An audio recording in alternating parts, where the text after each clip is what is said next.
Zestaw ten otrzymałem od swoich rodziców w ramach pogratulowania zdanej pracy inżynierskiej. Jak to mówią, 15 minut wstydu, a tytuł na całe życie.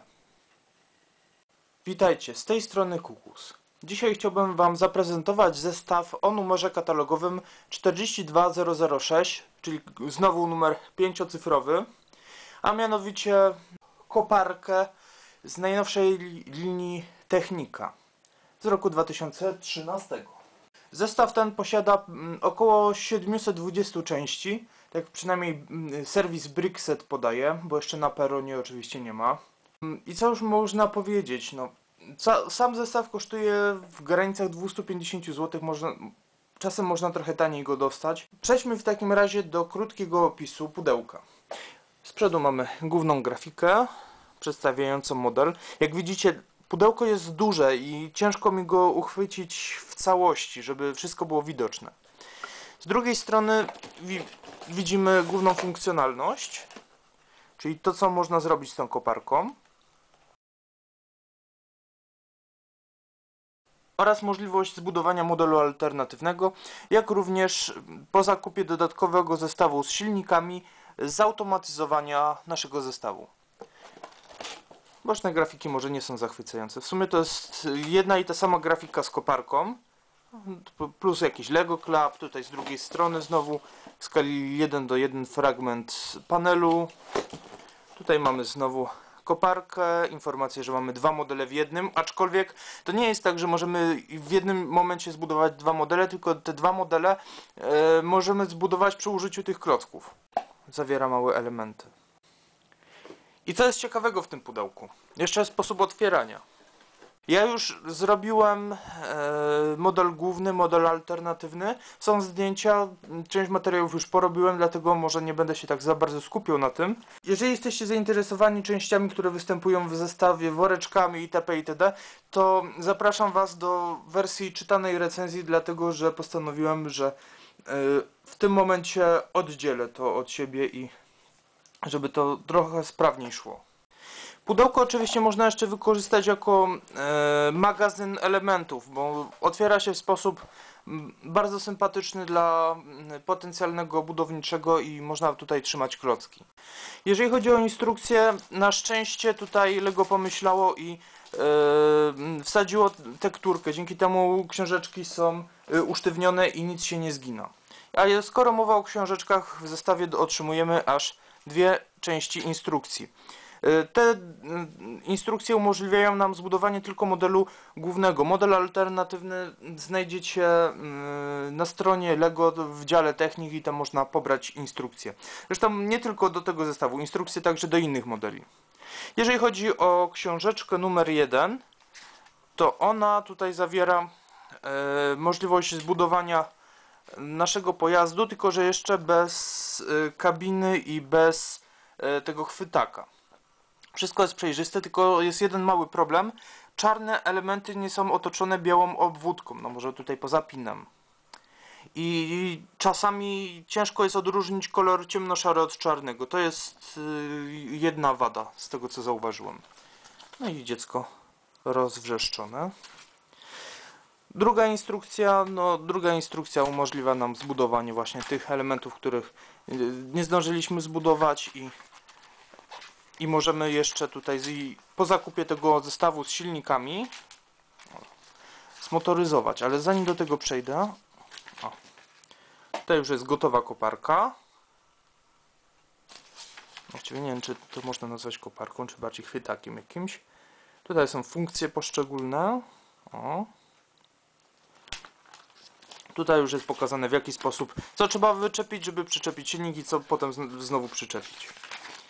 No i idziemy do końca. Tutaj już jest funkcjonalność po zamontowaniu silnika, tego zestawu z silnikiem, gdzie jest jeszcze przełącznik. Po przełączeniu przełącznika można różne funkcje uruchomić. Tutaj mamy spis elementów. Aż 720, to jest dosyć sporo. Inne zestawy z linii Technik. Podobno na drugą połowę 2013 roku mają być jeszcze ciekawsze modele i część osób po prostu na to czeka. Część kolejna. No i reklama Lego Clubu. A oto i model główny. W przeciwieństwie do modelu alternatywnego, którego budowałem trochę wcześniej, dlatego że model alternatywny nie posiadał naklejek, a ten już posiada. W przeciwieństwie do niego wykorzystana jest większa liczba części, które wydają się nawet bardziej użyteczne. Oczywiście 720 części piechotą nie chodzi. Po zbudowaniu całości zostaje trochę elementów. Te elementy umieściłem na jeden ze zdjęć, będziecie mogli podejrzeć je, jak będziecie zainteresowani, w galerii.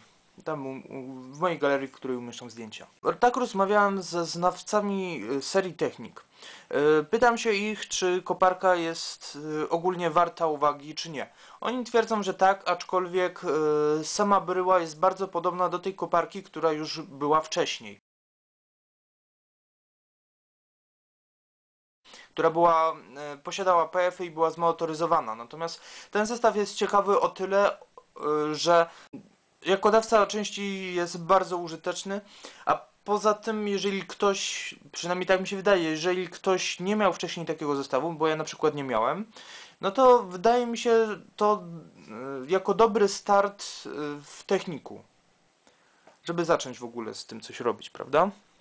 Zacznę może od tego, jak to cacko wygląda. Oczywiście całość się tutaj obraca. Można było tutaj nakleić naklejki, dzięki temu model wydaje mi się, że zyskuje, a nie traci. Kolejne naklejki są widoczne. I co ciekawe, tutaj są przełączniki. Te naklejki umieszczone po bokach symbolizują, za co dany przełącznik odpowiada. Niestety, nie wiem, czy po prostu pomyliłem się w instrukcji, czy jak, bo jeżeli przełączę tutaj, to zamiast ruszać ramieniem, to mi tutaj rusza łapką. A jeżeli tutaj ruszę, to wtedy dopiero mi rusza ramieniem. Niby to nie jest jakiś straszny błąd, bo to wystarczy inaczej nakleić naklejkę, no ale jednak coś takiego zauważyłem. Nie wiem, bo nie czytałem wcześniejszych recenzji, czy faktycznie coś takiego miało miejsce u innych, czy nie. No i oczywiście tutaj są te naklejki takich maszyn. I wydaje mi się, że to jest bardzo sympatyczne, bardzo fajne. W zestawie oczywiście otrzymujemy dwa siłowniki, te większe. Jeden do ruszania tą częścią ramienia łączącą się z resztą koparki, a druga do ruszania się tą pozostałą częścią, żeby można było w pewien sposób modyfikować tutaj ruch. W środku mamy jeszcze jeden mniejszy siłownik. On odpowiada za ruch ramion, żeby te ramiona mogły otwierać się i zamykać. Przyjrzyjmy się teraz na chwilę kabinie. Niby parę klocków na krzyż, ale jednak wydaje mi się, że to jest coś wartego uwagi. Z kolegą zastanawialiśmy się, czy do środka zmieści się ludzik technik. I tak sprawdziłem powierzchownie i wychodzi na to, że tak, tylko że trzeba by te stopy trochę bardziej umieścić niżej. Poza tym tu jest problem trochę z głową. Gdyby wyrzucić ten fragment albo po prostu przerobić tą część, to spokojnie by się zmieścił, a tak to jest mały problem. Jeżeli chodzi o zwykłego ludka Lego, zmieści się bez problemu, aczkolwiek nie wiem, czy to jest jego skala. No wydaje mi się, że model mimo wszystko jest troszeczkę za duży, chociaż jedno drugiemu nie przeszkadza. No i oczywiście widzimy, że tutaj ten fotel można w pewien sposób, można nim ruszać, tak jak w tym traktorze gąsienicowym, ale nie jest to, że tak powiem, główny priorytet w tym momencie.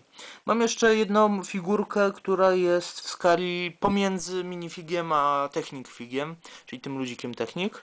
I on też się mieści. I wydaje mi się, że tutaj chyba nawet skala jest trochę lepsza. Jak sądzicie? Tego typu gąsienice mają to do siebie, że one nie lubią jeździć po śliskim. Na szczęście tutaj powierzchnia jest lekko chropowata i nie powinno być problemu. O, widzicie, jak ładnie zasuwa? A jak będzie dopiero fajnie zasuwał, jak będą PF-y? Dobrze, to teraz weźmy się za funkcjonalność modelu, bo przecież głównie o to chodzi w linii Technik. Mam tutaj, odjadę trochę koparką do tyłu i ją obrócę, żeby wam coś pokazać. Cała funkcjonalność, cała ta magiczna funkcjonalność polega na tym, że cały czas musimy kręcić korbką w jedną albo w drugą stronę. I to się kręci. I zwykle jesteśmy przyzwyczajeni do tego, że jeżeli czymś kręcimy, to coś potem reaguje. Tutaj dość istotną rzeczą są skrzynie biegów. Nie wiem, czy to tak mogę nazwać, czy nie, ale z tego co widziałem na aukcjach, to akurat te elementy nazywają się skrzyniami biegów. Chodzi o to, że te czerwone cosie są zazębione z przełącznikiem. W tym momencie jest tak zwany luz, czyli te czerwone cosie nie zazębiają się z zębatkami, wobec czego te zębatki na razie nie reagują. Ale w momencie, gdybym poruszył tutaj dźwignią, zauważcie, że coś się zaczyna kręcić. Tutaj w drugą stronę kręcą się inne trybiki, prawda? Tak samo tutaj. Też się coś zaczyna kręcić i to właśnie na tym polega. A że jeżeli jest stan neutralny, to nie kręci się nic, natomiast jeżeli ustawimy na jakiś konkretny bieg, to zaczyna już coś reagować. I właśnie tak działa cały system w koparce, który tutaj się znajduje. Może nie będę omawiał dokładnie wszystkich mechanizmów, jak co działa, tylko tak dosyć powierzchownie opowiem.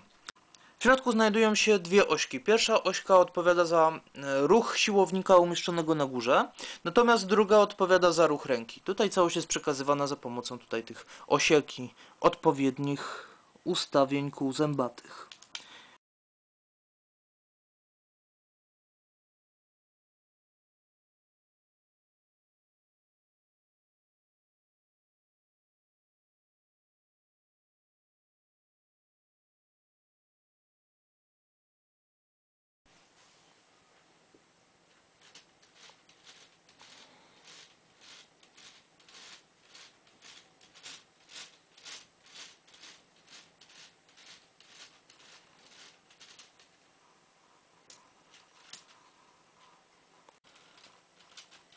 Maksymalnie może się otworzyć w ten deseń. O. Na szerokość to jest jak ludzik technik. Jakby to kogoś interesowało.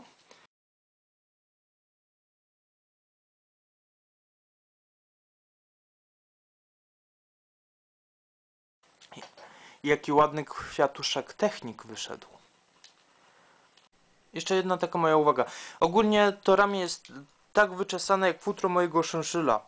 W związku z czym można by je wykorzystać w niejednym mocu. Ja tutaj myślę bardziej o jakimś takim mechu, jakby ktoś chciał zbudować z technika. W sam raz. Jeżeli chodzi o zmotoryzowanie, to z tego co się orientuję, wystarczy tutaj wsadzić battery boxa, natomiast silnik należy umieścić w tej części, tylko tutaj jest parę rzeczy do przebudowania, ale to wszystko jest w instrukcji, więc nie macie się o co martwić. Tylko szkoda, że w instrukcji nie pokazali, w jaki sposób zrobić tak, żeby całość poruszała się za pomocą pilota. No ale myślę, że są fora dyskusyjne, jest już tyle modeli, które rozwiązały ten problem, że to chyba nie jest jakiś szczególny problem i można to spróbować samemu rozwiązać. Jedynie na co bym zwrócił uwagę, to fakt, żeby kable się nie plątały, bo chodzi tutaj o to, że całość się obraca, prawda? I w związku z tym jest teoretycznie szansa, że kable mogą się przerwać przy tym obracaniu, więc należy zwrócić na to uwagę. I małe porównanie koparki z robotem z NXT Mindstromem. Wielkością są porównywalne, aczkolwiek gdyby ramię unieść do góry bardziej, no to koparka jest zdecydowanie większa od robota. Ale nic nie stoi na przeszkodzie, żeby połączyć jedno z drugim, żeby zbudować w ten sposób jeden wypasiony model. No czemu nie? A masz! Pff. Jak ci dam z lasera! Ciu, ciu, Trach! Nic nie stoi na przeszkodzie, żeby zrobić sobie walki robotów. A tak z innej beczki, to ciekawy jestem, jak duży wyszedłby dewastator, gdyby połączyć tak kilka podobnej wielkości modeli technik w jednego wielkiego robota. Jeszcze jedna taka mała uwaga techniczna. Można przyjąć, że jak są te wypustki, te szare, to tutaj jest przód, natomiast tam, gdzie są te niebieskie, to jest tył. Tak, żeby nie było, że nie mówiłem. Ogólnie fajny jest system montowania modułów, bo wystarczy, że te szare się wypnie i na przykład podwozie po prostu będzie można wyjąć. Tak samo z ramieniem czy z innymi częściami modelu. Bardzo podobnie było w modelu alternatywnym. Ogólnie tutaj jest dużo ciekawych elementów. Jak już zobaczymy na same zębatki, to tutaj mamy aż 2 skrzynie biegów, co aż po prostu zaskoczyło, jak zobaczyłem, że coś takiego tutaj jest. Ogólnie super, bardzo mi się podoba. Także tutaj są takie, nie wiem jak to się nazywa, te zębatki kątowe i to jest też pomocne w bardziej precyzyjnych ruchach. Dokładniejszy spis ciekawych elementów znajdziecie w mojej recenzji napisanej na forum Lookpol lub KMFL, właściwie na obu tych forach. I jeżeli ktoś będzie chciał, może sobie zobaczyć zdjęcia, które znajdują się gdzieś tam w mojej galerii na jakimś brickshelfie. Pora najwyższa zrobić małe podsumowanie zestawu. Zestaw jest olbrzymi, zawiera 720 elementów, co przy ogólnym przeliczniku na kwotę 220 czy 250 zł nie jest źle. Tym bardziej, że w zestawie otrzymujemy 2 duże siłowniki, 1 mały siłownik. Szkoda, że tutaj nie dostaliśmy jeszcze jakichś silników, no ale nic nie stoi na przeszkodzie, żeby je dokupić niezależnie. Może nawet wyjdzie taniej niż jakby to było w zestawie. Model głównie jest dopracowany, posiada ciekawe funkcje, to ruszanie ramieniem, to ruszanie tą dłonią, obracanie się. Ogólnie bawialność jest na bardzo wysokim poziomie, tylko że jest jeden mały problem, mianowicie naklejki, bo po pierwsze musimy uważać, żeby je dobrze nakleić, to raz, a po drugie pokazują co należy by nacisnąć, żeby kręciło się odpowiednia część ramienia. No niestety zostałyby źle umieszczone, dlatego że nie wiem, czy to wynika po prostu z tego, że nie zrobiłem dokładnie tak jak jest w instrukcji, czy to po prostu jest błąd producenta. Nie wiem, nie wnikam, bo to tylko kwestia w sumie wzięcia i naklejenia inaczej naklejek. Więc to może nie jest taka straszna wada. Poza tym bawialność jest na dobrym poziomie, więc nie powinienem narzekać. Nic nie stoi na przeszkodzie, żeby zautomatyzować model i w ten sposób go ożywić. Można też dodać go do jakiegoś innego modelu technik, można wziąć ogólnie wszystko zniszczyć i mieć dość dobre źródło części. No wiecie, te gąsienice piechotą nie chodzą. Nie pamiętam dokładnie ile ogniw, ale tak stawiam, że około 70 ogniw, no kosztuje w granicach 70 zł. Na to półrocze ten zestaw wydaje mi się dość opłacalny i wydaje mi się, że